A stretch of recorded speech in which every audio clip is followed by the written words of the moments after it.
안녕하세요. 1400개 장기환 기관이 선택한 전문가 집단 국회 천천박사입니다. 바로 어제 이번 달 창업 패키지 대표님들과 함께 대전에 있는 저희 국회의원 직영센터를 견학을 다녀왔습니다.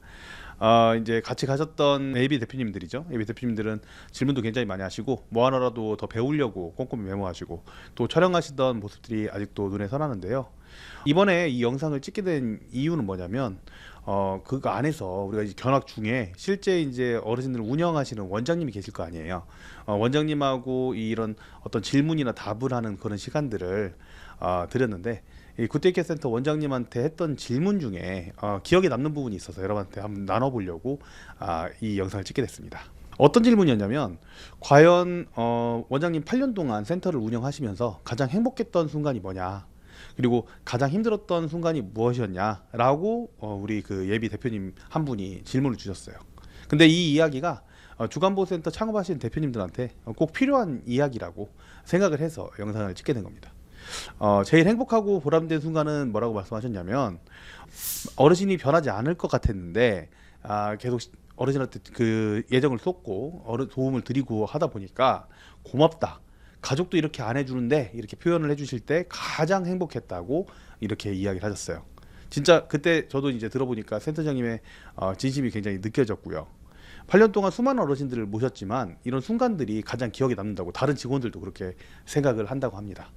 어르신이 살아있음을 느낄 때, 그 다음에 어르신이 우리 아들 딸보다 낫다 이런 이야기를 할 때 정말 기분이 좋다고 하세요. 그런데 가장 힘든 순간을 여쭤보니까요, 원장님께서 망설임 없이 딱 하나 말씀하시더라고요. 어떤 게 가장 힘들었냐 이렇게 말씀드려보니까 낙상사고, 이렇게 말씀하시더라고요. 낙상사고요. 지금은 시스템이 다 잡혀서 일어나지 않아서 다행인데 과거에 어르신이 넘어지셔서 다치셨을 때 가족 보호자님께 전화를 드리는 그 순간 정말 밤잠을 못 잤어요. 아무리 온 힘을 다해 모셔도 그 순간만큼은 너무 죄송하고 마음이 아팠습니다, 이렇게 답변을 하시더라고요. 여러분, 이 마음 이해가 가시나요? 주간보호센터에 다니시는 어르신들은요, 걷고 싶어 하시는 분들이 대부분이에요. 몸이 좋아지고 싶어서 요즘에는 주간보호센터 많이 가십니다. 그게 이제 가족의 사실 마음이에요. 그런데 어르신 등급 있는 분들이다 보니까 완벽하게 걷지는 못하시는 분들이기도 하고, 넘어지면 크게 다칠 수도 있는 그런 분들이긴 해요. 한 번 넘어지시면 크게 다치는 이유가 뼈도 굉장히 약하고, 그리고 이게 이제 다른 뭐 팔이나 이런 부분들이 딱딱 짚어주고 이래야 되는데 그렇게 되기도 어려워서 바로 엉덩이를 빵 찍거나 앞으로 바로 넘어져서 머리가 다치는 경우도 굉장히 많죠. 고관절 골절이나 머리 타박상, 생각만 해도 아찔하고 마음이 아프죠. 그래서 저는 대표님들 만나면 견학 시작할 때부터, 아니 출입구 때부터 이렇게 말씀을 드려요.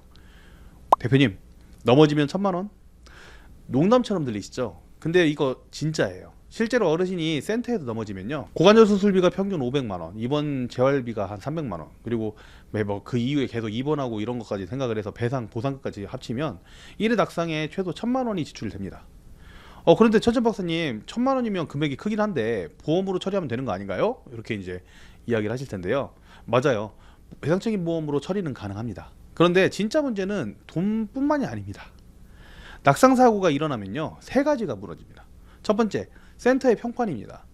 땡땡 주간보호센터에서 우리 어머니가 넘어져서 다쳤어, 이 소문 하나면요, 그동안 3년 5년 쌓아온 신뢰가 하루아침에 무너질 수도 있어요. 대기자 명단에 있는 분들이 뭐 취소하는 경우도 있을 수 있겠죠. 새로 문의하시던 분들도 이게 만약에 인터넷 떠 있다 이러면 다른 센터를 알아보는 경우도 많죠. 두 번째, 대표님의 정신건강이 위험해집니다. 저희 지금 그 센터장님도 굉장히 오랜 기간 동안, 무려 8년 이상 센터를 운영하신 분인데 밤에 잠을 못 주무셨다 이런 이야기를 했어요.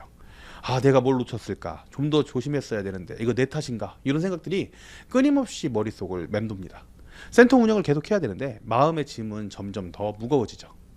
세 번째, 그리고 가장 중요한 건요, 어르신의 고통과 가족의 상처예요. 수술대에 누워 계신 어르신, 병원 복도에서 눈물 흘리시는 보호자님, 원망하는 보호자님, 이게 돈으로 환산할 수 있는 문제인가요? 그렇지 않죠. 절대 아닙니다. 그래서 저는 늘 말씀드립니다. 예방이 최고의 투자자. 아무리 대표님과 직원분들이 조심하셔도요, 어르신들은 예측 불가능하게 움직이십니다. 화장실 가시다가 갑자기 어지러우세요. 프로그램 중에 갑자기 일어나시면 또 어지러우세요. 송영을 하다가 발을 헛디디시거나 갑자기 이상 행동을 보내세요. 이런 순간들은요, 조심만으로는 막을 수가 없는 게 사실입니다. 가능하다면 구조적으로 시스템적으로 막아야 합니다. 그래서 국회에서는 사람들의 의지에 기대지 않고 구조 시스템에 투자를 합니다. 한번 화면 한번 보실까요? 여기가 저희 구태의회센터 지하주차장이에요. 보이시죠? 소형차 전용 조처 공간이 따로 확보되어 있는데 이게 가장 그 입구하고 가까운 곳에 확보가 되어 있습니다. 그리고 차에서 내린 어르신들이 엘리베이터 기다리시는 그 자리에 소파를 놓아뒀어요. 각 층마다 다 있습니다. 이 소파가. 천천 박사님, 뭐 엘리베이터 기다리는 건 잠깐인데 굳이 소파까지? 예, 잠깐입니다. 고작 30초, 1분일 수도 있어요. 일반인들한테는 아무것도 아니죠. 그런데 그 잠깐이 위험합니다. 어르신들은 오래 서 계시는 것 자체가 힘드세요. 몇 걸음 걷는 것 자체도 굉장히 힘드십니다. 3m, 5m 힘들어요. 그래서 무심코 벽에 기대시거나 다리에 힘이 풀리면서 넘어지실 수 있는 거예요. 물론 뭐 부축하면 된다고 하지만 한 선생님이 3분, 4분 어르신을 모시는 현실에서 이게 굉장히 쉽지가 않아요. 낙상사고 예방은 센터 안에서만 하는 게 아닙니다. 소형차에 타고 내리시는 그 순간부터 시작하는 거예요. 저희는 건물주과 협조를 해서 이 공간을 확보를 했고, 그리고 이제 어르신들이 몇 미터만 걸어도 무조건 앉을 수 있게끔 그렇게 만들어 뒀습니다. 어르신들이 안전하게 쉬시다가 엘리베이터를 타실 수 있도록 그렇게 처리를 한 거예요. 이런 것들이 바로 시스템적 안정이에요. 이거 신경만 쓰면 되는 거거든요. 그리고 이제 센터 안으로 들어가 보시면 화면에 보이시는 이 노란 선 보이시죠? 이거 그냥 예쁘라고 그어놓은 거 아닙니다. 오직 어르신들만 그 선을 따라서 보행하시라고 하는 저희 센터만의 암묵적인 룰입니다. 가능하면 그 우리 직원들은 그 노란 선 바깥으로, 왜냐면 잘못하면 어른이 툭 쳐가지고 넘어질 수가 있잖아요. 그래서 그런 부분들을 좀 피해서 암묵적인 머릿속 룰을 만들고 직원들이 다니는 공간은 살짝 바깥으로, 이렇게 어르신들은 노란 보행로를 따라서 이용을 하게끔 이렇게 훈련이 돼 있어요. 왜 이렇게 할까요? 충돌 위험을 제로로 만들고 동선 겹침을 제로로 만들기 위해서예요. 센터 안에서 직원이 급하게 뛰어가다가 어르신하고 부딪히는 사고 생각보다 정말 많거든요.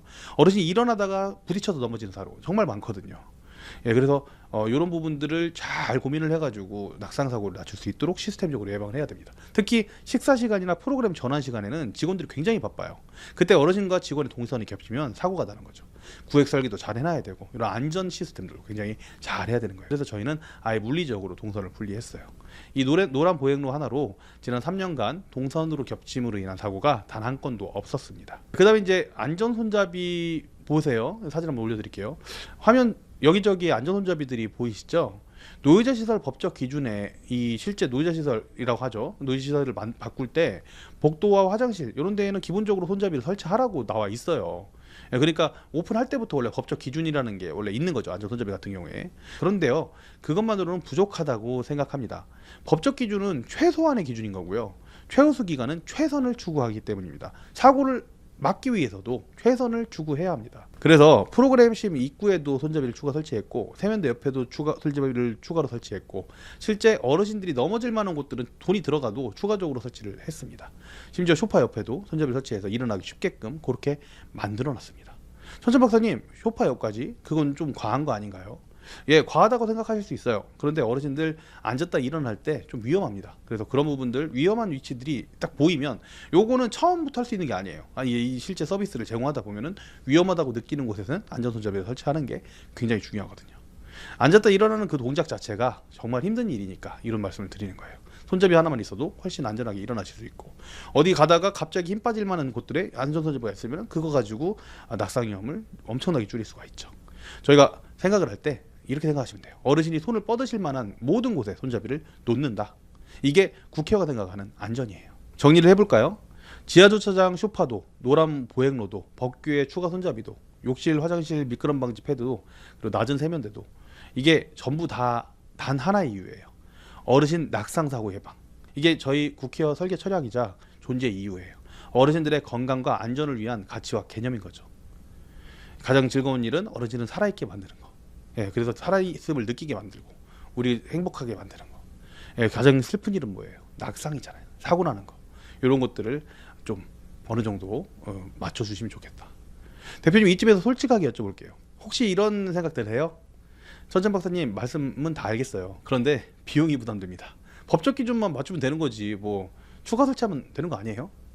충분히 그렇게 생각하실 수 있어요. 창업 초기에는 돈 나갈 곳이 한두 군데가 아니니까요. 그런데 한 가지만 좀 생각해 주시면 좋을 것 같아요. 여러분, 사고는 나중을 기다려주지 않습니다. 그리고 이게 사고라는 게 개원 첫날에도 일어날 수 있고 첫 주에도 일어날 수 있는 그런 것들도 있고요. 그 다음에 한 번 사고가 나면 그때 내가 조금이라도 더 투자해가지고 사고를 막을 수 있었을 텐데 이런 생각을 후회하셔도 소용 없습니다. 이미 어르신 다쳤고 그에 따른 우리가 책임은 또 져야 되니까요. 그런 상황이 이미 일어난 상황이니까요. 그래서 지금 초기 오픈 전부터 제대로 된 구획을 통해서 시스템을 만들고 안전을 보장하는 게 굉장히 중요합니다. 그래서 결과적으로 마음 편안하게 나중에 밤잠 못 이루는 날들을 만들지 않게끔 하는 것이 중요한 게 아닌가, 이렇게 생각하는 내용입니다. 저희 지난 10년간 100개 이상 주간보호센터를 만들어 왔는데 실제 저희와 함께 하셨던 대표님들도 같은 선택을 하셨어요. 처음에는 다 고민하세요. 이렇게까지 돈을 써야 되나, 비용이 부담되는데. 그런데 저희 철학을 들으시고 저희 센터 견학 오셔가지고 원장님 철학 들으시고 저희가 설명해 드리는 거 이야기하고 만져보시고 나고 사고가 났을 때 어떤 일이 일어난다 설명드리면 이래서 이렇게 해야 되는 거구나, 이래서 최우수 기관이 되는 거구나, 이게 진짜 어르신을 생각하는구나, 이렇게 해서 일을 진행을 합니다. 결과적으로 진짜 평가를 받아보면 저희랑 함께 하신 기관 중에 80%가 넘는 기관이 최우수를 받았어요. 실제로 이 지금 말씀드리는 내용 평가 매뉴얼에도 명시가 되어 있습니다. 이런 안전이나 이런 부분들이 명시가 되어 있는 부분이에요. 여러분들이 초기부터 신경을 쓰셔가지고 최대한 낙상을 낮췄으면 굉장히 좋겠어요. 그래서 어느 위치에서 어르신이 가장 많이 넘어지는가, 어느 시간대에서 사고 위험이 높은가, 어떤 설계가 실제 사고를 예방하는가, 요거는 오픈 전부터 분명히 고민을 해봐야 되는 문제고, 오픈 이후에도 실제 위험하다면 그런 위치들을 찾아가지고 보강을 해야 한다고 생각합니다. 장기형 창업은요, 단순히 사업을 시작하는 게 아닙니다. 어르신들의 남은 인생과 행복을 그리고 안전을 선물하는 복지 사업이라고 생각해요. 그리고 어떻게 보면 대표님 자신의 인생도 걸린 중요한 결정이죠. 그래서 처음이 굉장히 중요합니다. 처음부터 제대로 정도로 최선으로 시작하셨으면 좋겠어요. 넘어지면 1000만 원, 이 한 문장 꼭 기억해 주세요. 낙상 사고 후에 가족 보호자님께 전화드릴 때 가장 힘들었다라고 하는 우리 팔렌차 센터장님의 고백도 기억해 주세요. 대표님은 이 전화를 하지 않으셔도 돼요. 하더라도 많이 안 하셔도 돼요. 지금 현명한 선택을 하신다면요. 2026년 대표님의 센터가 어르신들에게 진짜 안전하고 행복한 공간이 되기를, 대표님께서 마음 편히 보람차게 센터를 운영하길 바라는 마음에서, 진심으로 응원하는 마음에서 이 영상을 찍었습니다. 저는 국회의원 천천박사였습니다. 그리고 가능하면 구독하고 좀 영상 봐주시면 좋을 것 같아요. 그리고 주위에 주간보호 창업 준비하시는 분들이 있으면 이 영상 좀 보여주시면 좋을 것 같습니다. 감사합니다.